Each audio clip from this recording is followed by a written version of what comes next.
Hello, आज हम बात करेंगे फिजिक्स का चैप्टर है हमारा फोर्स एंड प्रेशर। सबसे पहले we have to define what is force. Pull और push of the body is called force. ठीक है, बगैर फोर्स लगाए आप किसी बॉडी की पोजीशन को चेंज नहीं कर सकते। आप स्कूल जाने के लिए तैयार होते हो, बैग उठाते हो, बैग पहनते हो, उसके लिए आपने क्या लगाया? फोर्स। स्कूल जाके बैग रखा, बैग में से ज्योमेट्री बॉक्स निकाला, उसके लिए क्या लगाया? फोर्स। ठीक है, घर से बाहर निकले, घर से अंदर आए, दरवाजा खोलने के लिए, दरवाजा बंद करने के लिए क्या लगाया? फोर्स। तो कहना फोर्स इज पुल और पुश ऑफ एनी बॉडी, और फोर्स के लिए there must be at least two bodies, कम से कम दो बॉडीज होनी चाहिए फोर्स लगाने के लिए। एक जो फोर्स लगा रही है और जिस पे फोर्स लग रहा है। जैसे मैंने भी एग्जांपल लगाया, आपने बैग उठाया, फोर्स आप किस पे लगा रहे हो? बैग पे, लेकिन फोर्स लगा कौन रहा है? आप खुद। आगे जाके पढ़ेंगे कौन सा फोर्स है ये। तो फोर्स इज पुल और push of the body and at least two bodies are required to for force to come into play. Force का इफेक्ट देखने के लिए कम से कम दो बॉडीज होनी चाहिए। And how is force expressed? It is expressed by magnitude. Magnitude का मतलब क्या होगा? उसकी स्ट्रेंथ एंड डायरेक्शन। एक बात याद रखिए, जैसे जैसे आप साइंस के लिए हायर क्लास में जाओगे, आपको समझना पड़ेगा what are physical quantities. Anything which is measurable.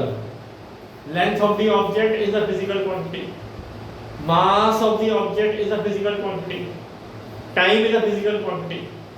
तो any measurable quantity is called physical quantity. ठीक है, जिस चीज को मेजर कर सकते हैं, लेंथ को मेजर कर सकते हैं, वेट को मेजर कर सकते हैं, मास को मेजर कर सकते हैं, टाइम को मेजर कर सकते हैं, सारी फिजिकल क्वांटिटीज हैं। लेकिन कुछ फिजिकल क्वांटिटीज ऐसी होती है जिसमें खाली मैग्नीट्यूड होता है, खाली नंबर है, डायरेक्शन नहीं है। लेकिन कुछ फिजिकल क्वांटिटीज ऐसी होती है जिसमें मैग्नीट्यूड भी है। मैग्नीट्यूड का मतलब क्या है? उसकी स्ट्रेंथ क्या है और उसकी डायरेक्शन भी है। और mind you, force is also a physical quantity which can be expressed in the magnitude as well as the direction. हमारी बॉडी का जो वेट है वो भी एक फोर्स है। हमारी बॉडी का जो वेट है वो भी एक फोर्स है, और weight of the body always towards the downward direction. अगर आप खड़े हैं तो आपका वेट कैसे लग रहा है? Towards the centre of the earth, downward direction में। अगर आप किसी झूले में, पार्क में जाते हैं, लटक जाते हैं उल्टा पैरों के बल, तो भी आपका वेट कैसे लगेगा? नीचे की तरफ। ऐसा नहीं है कि अगर आप उल्टा लटक जाओगे तो वेट आपका ऊपर की तरफ लगेगा, नहीं, वेट हमेशा आपकी किस तरफ लगेगा? Towards the centre of the earth. तो इसका मतलब फोर्स में मैग्नीट्यूड भी है और फोर्स में डायरेक्शन भी है। आपका अपना जो वेट है वो भी एक फोर्स है। आपका अपना वेट जो है वो फोर्स है। The force by which the earth is attracting you towards the centre. छोटी क्लास में जो बताया जाता था कि अर्थ गोल है, तो हमारे मन में एक सवाल आता था, यार जो ऊपर खड़े हैं वो तो ठीक है, सीधे खड़े हैं, जो नीचे खड़े हैं वो नीचे गिर क्यों नहीं जाते? अगर अर्थ गोल है तो जो नीचे की तरफ जाया जाएगा नीचे गिरता क्यों नहीं है? क्योंकि एक फोर्स है तो मैं बाइंड कर रहा है इसकी तरफ, towards the centre of the earth. और ये फोर्स कौन सा है? वेट। ये कौन सा फोर्स है? हमारा अपना वेट। लेकिन आपको ये ध्यान रखना है, force is a physical quantity जिसमें मैग्नीट्यूड भी है।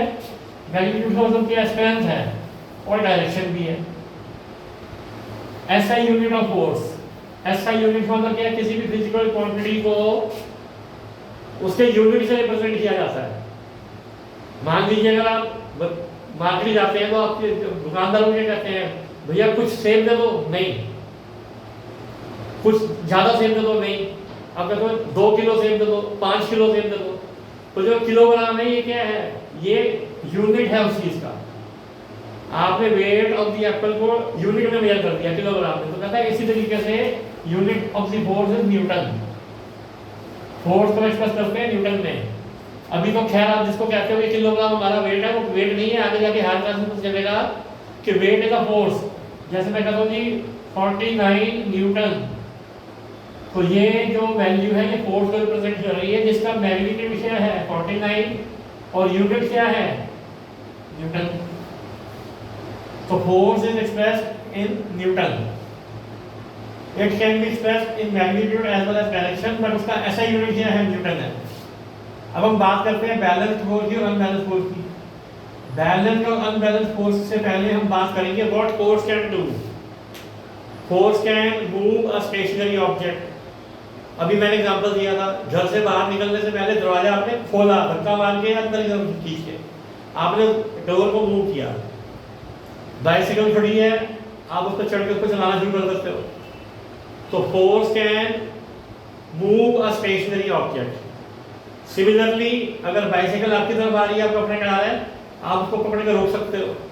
तो force can stop a moving object, it can move a stationary object, it can stop a moving object, it can change the direction of the object. Cricket खेलते हो आप लोग, football खेलते हो या कोई भी गेम खेलते हो, आप फोर्स लगा के ऑब्जेक्ट की डायरेक्शन को क्या कर सकते हो, change. And force can change the shape of the object. ठीक है, बैलून है, बैलून पे फोर्स लगाओगे तो बैलून की शेप क्या हो जाएगी, चेंज।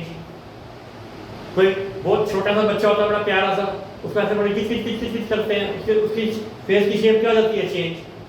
तो force can also change the shape of the object. ठीक है, अब what is resultant force. Resultant force का मतलब क्या है, जब दो फोर्सेस लगते हैं एक ही बॉडी पे तो रिजल्टेंट फोर्स क्या होगा, उस हिसाब से हम बात करते हैं बैलेंस फोर्स की और अनबैलेंस फोर्स की। मान लीजिए 5 न्यूटन का जो फोर्स है वो लग रहा है फ्रॉम लेफ्ट टू राइट, और 5 न्यूटन का ही फोर्स है जो लग रहा है फ्रॉम राइट टू लेफ्ट, एक ही बॉडी पे। तो इस टाइप का जो फोर्स है, रिजल्टेंट फोर्स क्या होगा, रिजल्टेंट फोर्स क्या हो गया, जीरो। क्यों? देखो मैंने अभी आपको बताया कि फोर्स के अंदर डायरेक्शन का बहुत महत्व है। अगर दो फोर्सेस ऑपोजिट डायरेक्शन में एक्ट कर रहे हैं तो बड़ी वैल्यू में से छोटी वैल्यू क्या हो जाएगी, माइनस। लेकिन अगर दो फोर्सेस ऑपोजिट डायरेक्शन में एक्ट कर रहे हैं जिनका मैग्नीट्यूड का मतलब क्या होगा, जिनकी स्ट्रेंथ इक्वल है, तो रिजल्टेंट फोर्स क्या होगा, जीरो। अब what balance force can do, एक बैलून में हवा भर के आप उसको पकड़ लो और दोनों तरफ से एक जैसा दबाओ। अगर एक तरफ से ज्यादा दबाओगे, दूसरी तरफ से कम दबाओगे, तो जाहिर सी बात है मूव करेगा उस तरफ जिस तरफ कम फोर्स है। लेकिन ऐसे फोर्सेस को बैलेंस फोर्स नहीं कहते। बैलेंस फोर्स कौन से होते हैं, जो ऑपोजिट डायरेक्शन में हो और जिनका मैग्नीट्यूड का मतलब क्या, जिनकी स्ट्रेंथ एक जैसी हो। तो जब बैलेंस फोर्सेस आप लगाओगे तो रिजल्टेंट फोर्स क्या होगा, जीरो। और रिजल्टेंट फोर्स अगर जीरो होगा तो वो ऑब्जेक्ट की शेप को चेंज कर सकता है। ठीक है, यूजुअली बैलेंस फोर्स है ऑब्जेक्ट की पोजीशन को चेंज नहीं कर सकते। अगर आपने क्लास की बेंच में अपना बैग रखा हुआ है, आपका फ्रेंड यहाँ से आगे कर रहा है, अपना बैग बदल कर ले, आप कहते नहीं अपना उस तरफ कर ले, और आप दोनों तरफ से बैग को पुश कर रहे हो, आप भी कर रहे हो, आपका फ्रेंड उस तरफ से कर रहा है इक्वल फोर्स से, तो उस केस में बैग की पोजीशन चेंज नहीं होगी। हाँ, लेकिन बैग की शेप जरूर चेंज होगी। ठीक है, ये जरूरी नहीं है फोर्स दोनों तरफ लग रहे हैं, ऑपोजिट डायरेक्शन में भी लग सकते हैं। कहता balance forces are those which have resultant force equal to zero, they usually change the shape of the object. आपकी अपने फ्रेंड से थोड़ी सी नोक झोंक हो गई, एक कॉपी उसने पकड़ ली, एक सिलेबस उसने पकड़ ली, दूसरा खींच रहा है, खींची जा रहा, दोनों बराबर जोर लगा रहे, तो क्या होगा, हो सकता है कॉपी बीच में से क्या हो जाए, फट जाए। तो ऐसे फोर्सेस जिनका मैग्नीट्यूड सेम है लेकिन रिजल्टेंट फोर्स क्या है, जीरो है, उसको हम कहते हैं balance force. And what are unbalance forces, unbalance forces are those, मान लीजिए यहाँ से फोर्स लग रहा है 5 न्यूटन का, यहाँ से फोर्स लग रहा है 3 न्यूटन का, तो जो रिजल्टेंट फोर्स होगा वो क्या होगा, 2 newton in direction of left to right. Such balances are known as unbalance force. ठीक है, अगर क्लास में दो बच्चे हैं जिनका मास अलग अलग है, एक बहुत ज्यादा हेल्दी है, एक थोड़ा सा वीक है, तो अगर वो एक दूसरे को खींचेंगे बराबर से तो बैलेंस फोर्स नहीं है।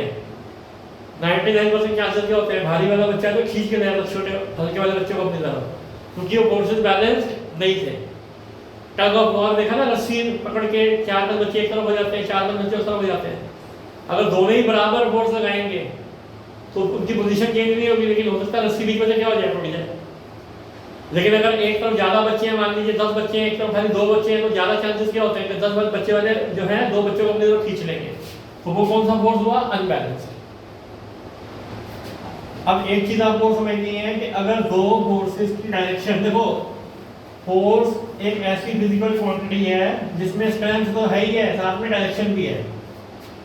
तो एक बात आपको याद रखनी है, अगर दो फोर्सेस एक ही डायरेक्शन में है, जैसे मान लीजिए 5 न्यूटन का फोर्स है लेफ्ट टू राइट, 3 न्यूटन का फोर्स है लेफ्ट टू राइट, तो रिजल्टेंट फोर्स क्या हो जाएगा 8 न्यूटन। लेकिन अगर वो ऑपोजिट डायरेक्शन में है तो उस केस में रिजल्टेंट फोर्स क्या हो जाएगा माइनस। डायरेक्शन हम देख सकते हैं कौन सा वाला फोर्स ज्यादा था। एग्जाम्पल, पार्क में जो स्प्रिंग लगा होता है इसमें बच्चे झूलते हैं, जिस डायरेक्शन में बच्चा झूल रहा है उसी डायरेक्शन में कोई उसको धक्का मारेगा तो स्पीड बढ़ जाएगी, क्योंकि दोनों फोर्सेस एक ही डायरेक्शन में थे तो उनका मैग्नीट्यूड क्या हो गया ऐड हो गया। आपका फ्रेंड साइकिल चला रहा है, ऑलरेडी वो साइकिल चला रहा है, लेकिन आप आगे उसको पीछे से धक्का मारना शुरू कर देते हो तो उसकी साइकिल की स्पीड क्या हो जाएगी बढ़ जाएगी, क्योंकि दोनों फोर्स एक ही डायरेक्शन में। और ऑन द कॉन्ट्ररी, इसके विपरीत, अगर आपका फ्रेंड झूला झूल रहा है और आप दूसरी तरफ से आगे उसको रोकने की कोशिश करते हो तो उसकी स्पीड क्या हो जाएगी कम, क्योंकि अब डायरेक्शन क्या हो गई ऑपोजिट। आपका फ्रेंड हल्के हल्के साइकिल चला रहा है, आप उसको बजाय कि उसी डायरेक्शन में धक्का देने के उसके सामने आगे उसको पुश करना शुरू कर देते हो तो उसकी साइकिल क्या हो जाएगी रुक जाएगी, क्योंकि अब अनबैलेंस्ड फोर्सेस है लेकिन अलग डायरेक्शन में। इन सिंपल वर्ड्स, अगर दो फोर्सेस एक ही डायरेक्शन में है तो उनका मैग्नीट्यूड ऐड हो जाएगा, लेकिन अगर दो फोर्सेस ऑपोजिट डायरेक्शन में है तो उनका मैग्नीट्यूड माइनस हो जाएगा। और जिसका फोर्स ज़्यादा है वो बॉडी जिस डायरेक्शन में चल रही थी उसी डायरेक्शन में फोर्स की डायरेक्शन रहेगी बाद में भी, ठीक है। अगर एक बाइसाइकिल चल रही है और एक कार चल रही है, अगर बाइसाइकिल में टक्कर मारेगी कार तो कार बाइसाइकिल को अपनी जगह डायरेक्शन में लेके जाएगी, ना कि बाइसाइकिल कार को दूसरी दिशा ले जाएगी। तो ये बात हो गई किसकी, अनबैलेंस्ड फोर्सेस की। तो what force can do, it can move a stationary object, it can stop a moving object, it can change the direction of the object, it can change the shape of the object। लेकिन अगर force उसी direction में चलेगा जिस direction में body move कर रही है तो उसका मैग्नीट्यूड ऐड हो जाएगा, speed of the body will increase. लेकिन अगर दो फोर्स ऑपोजिट डायरेक्शन में लग रहे हैं तो हो सकता है बॉडी रुक जाए, ठीक है। अगर फुटबॉल एक डायरेक्शन में मूव कर रही है और उसी डायरेक्शन में किक मारोगे तो उसकी स्पीड और बढ़ जाएगी। लेकिन अगर फुटबॉल ऑपोजिट डायरेक्शन में आ रही है और किक आप ऑपोजिट डायरेक्शन में मार रहे हो तो हो सकता है उसकी डायरेक्शन चेंज हो या हो सकता है वो रुक जाए, ठीक है। Normally force creates motion, normally force creates motion, but every time it happens it is not true. आप सवेरे से लेकर शाम तक घर की दीवार को धक्का मारते रहो, आप फोर्स तो लगा रहे हो लेकिन दीवार को अपनी जगह पे नहीं लेगी ना। तो नॉर्मली फोर्स जो है वो मोशन क्रिएट करता है, बॉडी को मूव कर सकता है। लेकिन अगर बॉडी का मास बहुत ज्यादा है, आप खड़ी बस को अकेले धक्का मार के हिला सकते हो नहीं हिला सकते, हालांकि आप फोर्स लगा रहे हो, लेकिन फिर भी क्योंकि मास ऑफ द ऑब्जेक्ट बहुत ज्यादा है तो उसमें कोई मोशन नहीं होगा। अब फोर्सेस को हम फिर से क्लासिफाई करते हैं, कॉन्टैक्ट फोर्स और non contact force. Contact force कौन सा हुआ, जिसमें जिस बॉडी पे फोर्स लगाया जा रहा है और जो बॉडी फोर्स लगा रही है दोनों किसमें है, कॉन्टैक्ट में है। और सबसे पुराना एग्जांपल कॉन्टैक्ट फोर्स का क्या है, मस्कुलर फोर्स। आप बाइसाइकिल पे बैठते हो तो क्या बाइसाइकिल अपने आप चलना शुरू हो जाती है, नहीं, आपको पैरों से जोर लगाना पड़ता है, अपनी लातों से जोर लगाना पड़ता है। तो ये क्या हुआ, मस्कुलर फोर्स। आप उसके पैडल पे जोर लगा रहे हो, पैडल को घुमाने से साइकिल का जो टायर है वो आगे चल रहा है, आपके पैर और साइकिल का पैडल किसमें है, कॉन्टैक्ट में। तो क्या हुआ, मस्कुलर फोर्स, ठीक है। Anything you are lifting by rope, anything you are pushing with the help of stick, ठीक है। स्टिक से किसी चीज को आप पुश कर रहे हो या रोप से किसी चीज को आप खींच रहे हो, ये सारे एग्जांपल किसके हैं, कॉन्टैक्ट फोर्स के हैं। एक और कॉन्टैक्ट फोर्स जो आपकी लाइफ में रोज काम कर रहा है, friction. Friction is a negative force, friction is a negative force. Why, because आपने कभी ये सोचा है कि जब आप बाइसाइकिल पे पैडल मार रहे हो और बाइसाइकिल पे पैडल मारना बंद कर देते हो तो थोड़ा टाइम के बाद बाइसाइकिल आके अपने आप रुक जाती है। Why, because of the force of friction between the road and the bicycle। Friction, कोई भी दो ऑब्जेक्ट्स मूव कर रहे हैं तो उनके बीच में एक फोर्स है जो उस मोशन को अपोज करता है। इसके बारे में आगे आप पढ़ोगे। Friction is a friend as well as a foe. Friction के में फायदे बहुत है, फ्रिक्शन के में नुकसान भी बहुत है। लेकिन फ्रिक्शन भी क्या है? It is a contact force. And what is a non contact force? When the body experiences force without any direct contact. इसका सबसे अच्छा एग्जांपल क्या है? Gravitational force. सदियों से अर्थ जो है सन के आसपास गोल गोल घूम रही है। सदियों से अर्थ के आसपास मून गोल गोल घूम रहा है। That is because of gravitational force. लेकिन ये कोई रस्सी से थोड़ा बंधा है दूसरे से। ये क्या है? नॉन कॉन्टैक्ट फोर्स है। फिर है electrostatic force. This is the force between charge particles. Holi के दिनों में छोटे छोटे गुब्बारे आते हैं, कई बच्चे को ला के हवा से और ऐसे सर पे रगड़ते हैं, फिर दीवार में चिपका देते हैं। जब वो सर पे रगड़ते हैं तो बॉडी चार्ज हो गई। इसके बारे में भी आप पढ़ोगे नेचुरल फिनोमेना में। जब हम एक बॉडी को दूसरी बॉडी से रब करते हैं तो उसके अंदर चार्ज आ जाता है। तो कोई भी चार्ज बॉडी है अनचार्ज बॉडी को अट्रैक्ट करेगी, या कोई भी चार्ज बॉडी है दूसरी चार्ज बॉडी को अट्रैक्ट करेगी या रिपेल करेगी। Such type of force is called electrostatic force. आप एक्सपेरिमेंट कर सकते हो। आप घर पे एक कागज ले लो, तो वो छोटे छोटे बारीक से पीस कर लो। फिर कोम लो, कोम कंघी जिसको कहते हैं, कंघी को अपने सर पे थोड़ा सा रगड़ो और पेपर के पीस के पास लेके जाओ। वो पेपर का पीस जाके कोम से चिपक जाएगा। हालांकि कोम में, उस कंघी में और पेपर के बीच में कोई डायरेक्ट कॉन्टैक्ट नहीं है, लेकिन फिर भी वो चिपक गया। That is because of electrostatic force. ऐसे एग्जांपल किसका ले सकते हैं? मैग्नेट का। मैग्नेट एक साइड से तो अट्रैक्ट करता है, लेकिन एक साइड से क्या करता है? रिपेल। अगर दोनों आपके पास मैग्नेट है, देखो अगर एक ऑर्डिनरी पीस ऑफ आयरन है और एक मैग्नेट है, तो वो तो अट्रैक्ट करेंगे करेंगे। लेकिन अगर दोनों ही पीसेस ऑफ मैग्नेट है तो लाइक पोल जो है वो रिपेल करते हैं, अनलाइक पोल अट्रैक्ट करते हैं। तो magnetic force between magnet and iron और between two magnets is also example of non contact force. अगर आपके पास दो मैग्नेट्स हैं, नॉर्थ पोल साउथ पोल, और साउथ पोल और नॉर्थ पोल, तो ये तो एक दूसरे को अट्रैक्ट करेंगे। लेकिन अगर आप नॉर्थ पोल के साथ नॉर्थ पोल को ले जाओगे तो ये क्या करेंगे? रिपेल। हालांकि इनके बीच में कोई डायरेक्ट कॉन्टैक्ट नहीं है, फिर भी एक दूसरे को क्या कर रहे हैं? एक दूसरे को फोर्स लगा रहे हैं। Such forces are called non contact force. तो बेसिकली फोर्स क्या होगा? इट इज द पुल और push of the body which can be expressed in terms of magnitude, कोई नंबर है, और साथ में डायरेक्शन। वेट, जैसे मैंने एग्जांपल दिया, वेट हमेशा नीचे की तरफ है।